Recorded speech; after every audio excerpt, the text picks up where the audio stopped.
যতদিন তৃণমূল কংগ্রেস আসবে ততদিনই আসবো, কিন্তু বিজেপি আসবে কিনা আর বিজেপিতে আপনারা আসতে দেবেন কিনা, নবগ্রামে পা রাখতে দেবেন কিনা সেই দায়িত্ব আপনাদেরকে দিতে হবে। আমরা আপনাদের পাশে আছি। যাই হোক, বক্তব্য আর দীর্ঘায়িত করবো না। আবার যখন বিজেপি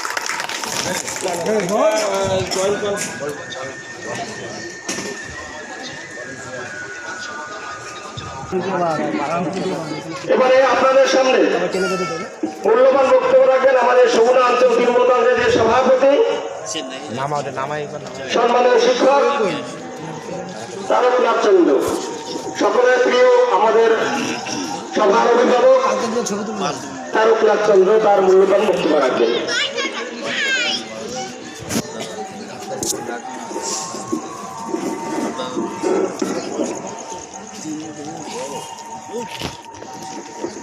সবাইকে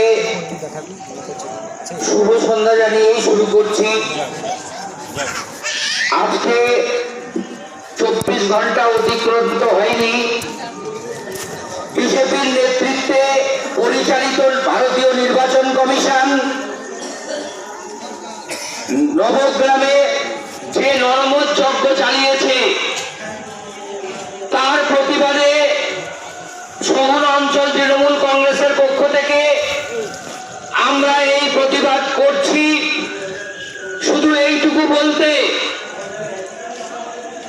যে যারা নাকি পশ্চিমবঙ্গে রাজনীতি নিয়েছে হিন্দু হিন্দু ভাই ভাই বলে, সেই ভাইরা আজকে কিসের ভাই, কোথায় গেল? নবগ্রামে 330 জনের মতো নাম কাটা গেছে, প্রত্যেকজন হিন্দু। বৈধভাবে অবৈধভাবে যথেচ্ছ নোংরামি করে যে সমস্ত বিজেপির ভাইরা কলঙ্কিত নেতৃত্ব স্থাপন করেছে বিধায়ক অম্বিকা রায়ের নেতৃত্বে, আমরা এসপি অফিসে ফাইল হাতে যেমন বিজেপির নবগ্রামের নেতা মধুকে দেখেছি, তেমনি পঞ্চায়েতের সদস্য নিশিকে দেখেছি। ওখানে ফর্ম না দিতে পেরে আপনাদের নামগুলো কেটেছে অনলাইনে ফর্ম ফিল আপ করিয়ে। অথচ বিজেপির এখানকার সদস্যা শ্রীজা বিশ্বাস, তার বাবা মা আজও বাংলাদেশে থাকে, তার নাম কাটা যায়নি। এখান থেকে নবগ্রামের মানুষ আপনারা নাম যারা কেটে গেছে তারা জেনে নিন যে বিজেপি কোন চক্রান্ত করে আপনাদের জীবনকে এভাবে ঘন্টায় নিমেষের মধ্যে বেনাগরিক করে দিল আপনাদেরকে। এই ভয়ঙ্কর চক্রান্ত হিন্দুত্বের নামে যেটা করে দিল আজকে, সেটা আপনারা আপনাদের প্রতিবাদ, আপনার চোখে অশ্রু দেখেছি। আজকে আপনাদের চোখে অশ্রু দেখেছি, মনে গভীর ব্যথা।